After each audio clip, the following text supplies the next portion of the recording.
In the bustling heart of Accra, Ghana, Kofi Mensah stood as a beacon of wealth and humility. At 32, he was a billionaire who owned sprawling tech companies, drove sleek electric cars, and lived in a glass-walled mansion overlooking the Atlantic Ocean. Despite his fortune, Kofi remained grounded, treating everyone from street vendors to CEOs with equal respect.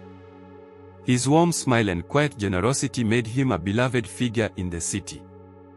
One vibrant afternoon at a local art festival, Kofi met Adwoa, a stunning woman with a radiant laugh and eyes that sparkled like the Ghanaian sun.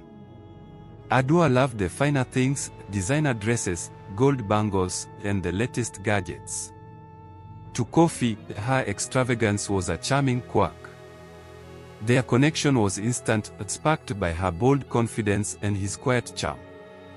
They began dating, and soon Kofi was smitten, showering her with trips to Paris, custom jewelry, and romantic dinners at rooftop restaurants. Adwoa reveled in the luxury, whispering to herself that she had secured the ultimate prize. One starry night, on the balcony of his mansion, Kofi knelt before Adwoa, presenting a sapphire ring that gleamed like the ocean. "Adwoa, will you marry me?" he asked, his voice soft but certain. Adwoa gasped, her hands flying to her face. "Yes, Kofi. Yes," she exclaimed, already envisioning the social media posts. Her friends flooded her with messages. "Adwoa, you've hit the jackpot. A billionaire husband."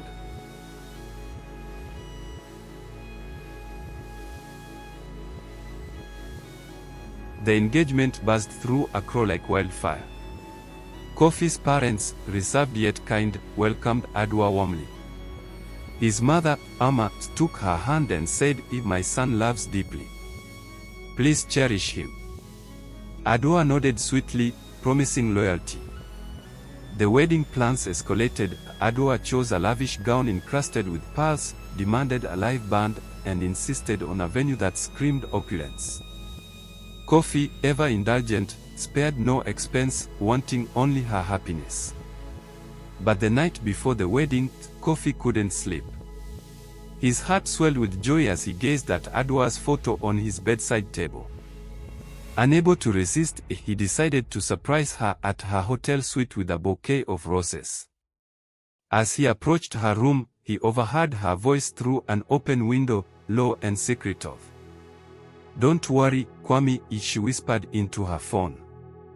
"This wedding is just a stepping stone. I don't love Kofi, I'm in it for the money. Once I'm settled, I'll leave him and come to you. You're my true love." Kofi froze, the roses slipping from his hands. Each word pierced him like a blade. He stumbled back to his car, his world unraveling. His best friend, Tini, found him slumped over the steering wheel, tears streaming down his face. "Adwoa's using me," Kofi choked out, recounting the call. Ni's face hardened. "That snake. After all you've given her." He urged Kofi to confront her, but Kofi shook his head. "Not yet. I need a plan."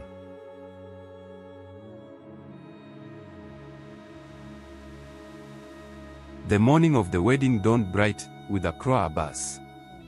Adwoa's suite was a whirlwind of activity: makeup artists, photographers, and bridesmaids in shimmering gold dresses. Adwoa stood before a mirror, her gown a vision of elegance, her smile triumphant. "Today, I become Mrs. Mensah," she declared, already dreaming of Kofi's bank accounts.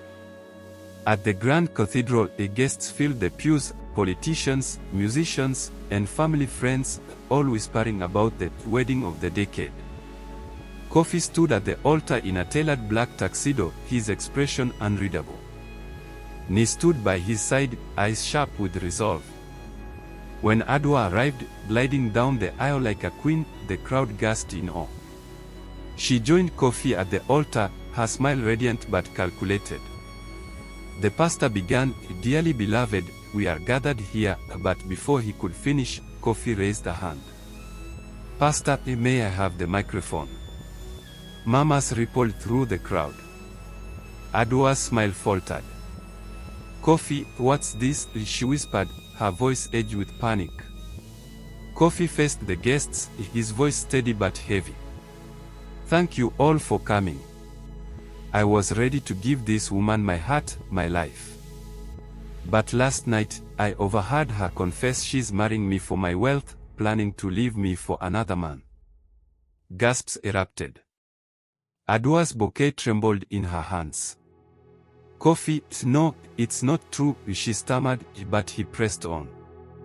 "She called me a fool, a ticket to riches. This wedding is off." Chaos ensued. Adua collapsed, her gown pulling around her as bridesmaids rushed to her side. Phones flashed, capturing every moment. Within minutes, #Adua the Gold Digger trended across Ghanaian social media. Her mother pleaded with Kofi, but he walked away, head high, as the crowd whispered, "God exposed her."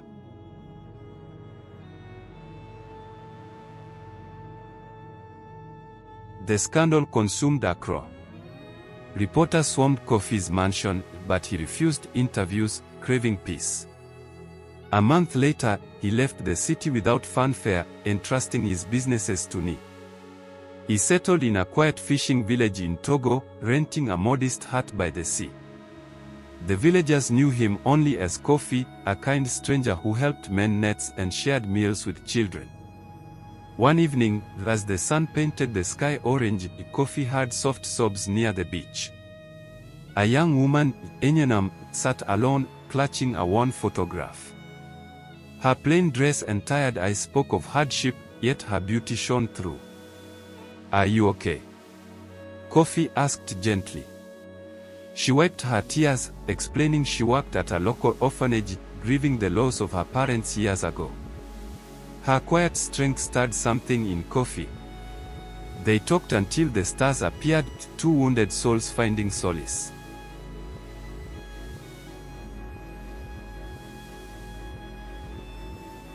Kofi began visiting the orphanage, helping Enyenam serve meals and repair broken benches. The children adored him, calling him Uncle Kofi. Enyenam's laughter grew brighter, and Kofi's heart, once shattered, began to mend. One evening, under a palm tree, she said, "You've changed, Kofi. You smile now." He took her hand. "You gave me a reason to." A year later, Kofi knew it was time to return to Accra. He told Enyenam, "I'm going back, but I want you with me." At the orphanage, he gathered the staff and children, revealing his true identity and pledging to fund their education and repairs. Then, kneeling before Enyenam, he opened a small box with a simple gold ring. "You taught me love is truth, not wealth. Will you marry me?" Tears streamed down her face as she nodded a yes.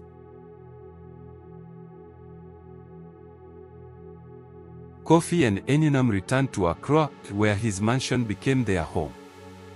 Their wedding was intimate, attended by close family, Ini, and the orphanage children, who giggled through the ceremony. When the pastor asked if anyone objected, the children whispered, "Nobody better speak." Laughter filled the air as Kofi and Enyenam exchanged vows, their love unshakable. Meanwhile, Adua sat alone in her small Accra apartment, her dreams in tatters.